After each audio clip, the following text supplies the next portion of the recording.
This is how high stress shifts are ruining your fat loss progress. If this is your first time here, welcome to a series where I ramble on about shit for the next 10 to 20 minutes. And while I do it, I cook some food in front of you. This time I actually already finished my food. We made a beef and potato stew. I guess you could call it a stew. Very delicious. Pretty good macros, about 550 calories, 45 grams of protein. Probably not the best if you're on an extreme cut, but very good. I'm on the lean bulk, and if you're trying to maintain or even on a light cut, this meal is perfect. Somewhere on my Instagram. Anyways, how do high stress shifts ruin your fat loss progress? So, some of you might be thinking, or maybe you're not, but some of you probably think I'm going to talk about cortisol and how it affects your recovery and all this jazz and all that stuff. But I'm not, because I don't feel like you can help your stress. And this video is going to be about what you can do to mitigate the things around you. So I could sit here and tell you about how high cortisol reduces your recovery, which in return affects your sleep, which also reduces your recovery. It does a lot of things. It increases more fat gain, all these other things that do add up, but they're a lot more minimal than people think. The biggest thing is going to be diet and training, so making sure you do those things, and then you can worry about, if you want to worry about stress and minimize your stress to maximize your results in the gym and have the best body possible, then you should absolutely mitigate your stress. But not everyone can control their stress. People are in very stressful work environments right now. Let's say maybe you work in a restaurant and it's the busy season, so you can't, you just can't help it. You are going to be stressed. You're going to have you're going to be very busy during your shifts. Maybe you're a business owner. You really can't help your stress because it's a busy time for you. You need to make this money. You need to make this bread. So you can't help the stress, but you can do things that prevent you from going off your diet and going to the gym. So that's what we're going to talk about, how stress stops you from dieting and how stress can affect your training and stop you from going to the gym. So how does this happen, first of all? How does stress affect this? How does it stop you from going to the gym? Well, what happens when you're stressed out is you're making a bunch of decisions. A lot of things are on your mind. And when a lot of things are on your mind, you're making a bunch of decisions at work, or maybe it's at home, you have to make a stressful decision. Your brain uses something uses what I call the system 2 of your brain. Q, get down. We're not doing this right now. Come on, making a video. Oh, jeez. That chair might have hit her in the back of the leg. Are you all right?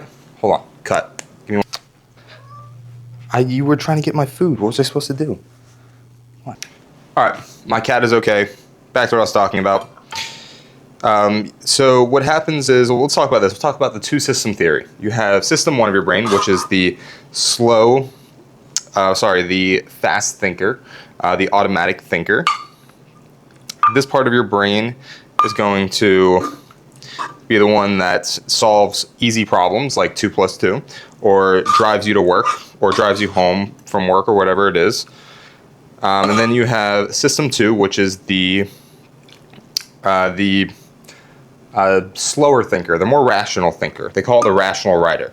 And this is the one that solves things like 44 times 44. You have to really think about it and solve those kind of problems compared to like 2 + 2. Or maybe it helps you navigate in a busy area like Miami, for example. If you've never driven in Miami or a big city, then most of you probably have. So I use this as an example, but when you're navigating, it gets very hard to navigate through the traffic. You don't know where to turn. You don't know exit to get off. Even if you have the GPS on, that's going to use a lot of system 2. So when you're solving complex problems, you use a lot of system 2. When you're stressed out, you also use a lot of system, or when you're stressed out, it's because you're solving a lot of complex problems. So what happens is, because you're using system 2 a lot at work, or maybe even at home, then you tend to not want it, you can't use it when you get home. You've used up all your energy from system 2. And that's where the idea of you only have a limited amount of, you only have so much willpower before it goes extinct for the day or for that period of time. Also very important while you take breaks, because most people, or almost everyone has a limited amount of willpower. Some people can last a little longer than others, but most people can't focus on a task for more than an hour, all right? And that's because your willpower runs out. You need to reset it, you need to relax. But once you accumulate or use a lot of willpower, system 2 part of your brain just goes dead. It stops wanting to process information. When you get home, you get lazy. And that's where your diet goes to shit. Because when you get home and you see the cookies on the counter, system 1 automatically thinks, I'm hungry, I need those cookies. Now, system 2 is rational. It will look at those cookies and be like, we don't need those cookies, we're sticking to our diet because we want to get lean. It thinks about the future. System 1 doesn't think about the future. System 2 does think about the future. So you get home, you look at the cookies, I want those cookies. System 2 locks in and says, we can't have these cookies, we want to have a nice lean body in the future. But if you're at work all day and you used up all of system 2 because your boss wanted you to do some complicated tasks that used up all your brain power, or you are at work as a server and you're waiting on very complicated tables, now system 2 is exhausted. And when you get home, you will cave into system 1. So the first problem with stress is it will cause you to cheat on your diet. That's where I'm going with this. But how do we mitigate that? Well, you do exactly what I'm doing right here. You meal prep.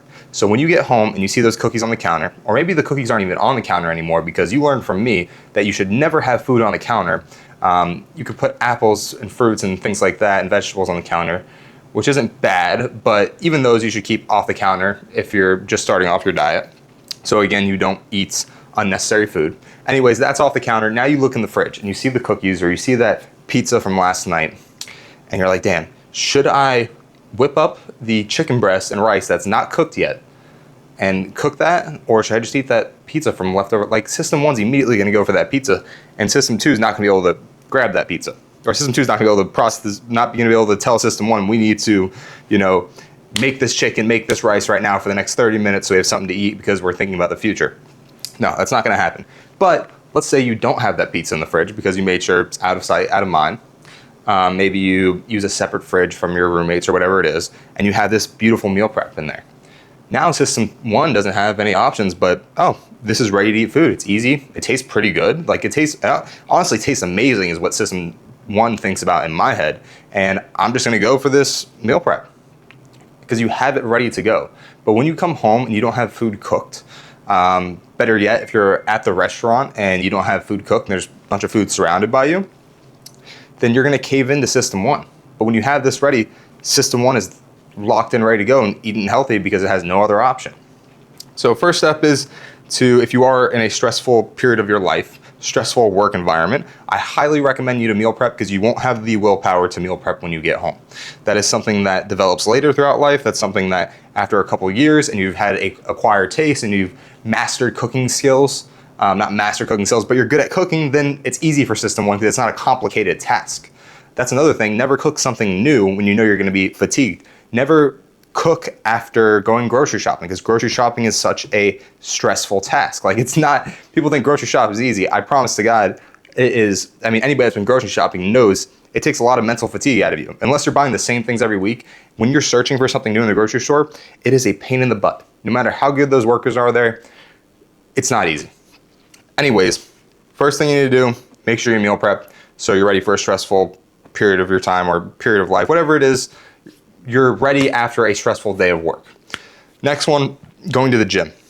Same concept. After a long day at work and you get home and there's a TV right in front of you and you're still in your work clothes, you're gonna sit down and watch TV because that's what system 1 wants to do. It wants that immediate gratification from watching TV. So what do we do in return to make sure we don't sit down and watch TV? Well, first of all, you don't sit down. Make sure you don't sit down and you put on your work clothes immediately. If that doesn't work and you can't get yourself to still go to the gym or even get in those work clothes, the next step I recommend is bringing your gym clothes and your gym shoes to work with you, all right? Once you get there, once you have the gym clothes in your car, easy, put on the gym clothes. What do they call it? Inflammation intention, something from Atomic Habits, but I think it's called inflammation intention. Let me look that up real quick. If you do want one-on-one coaching, you can click the link in my bio. It'll bring you to my application form, fill out a couple questions, and see from there, we'll see if you're a good fit for me or if I'm a good fit for you. Or, yeah, and then if my program's a good fit for you, la-di-da-di-da, whatever. No need to do that if you don't want to. That's up to you. Anyways, have a wonderful rest of your day. Later.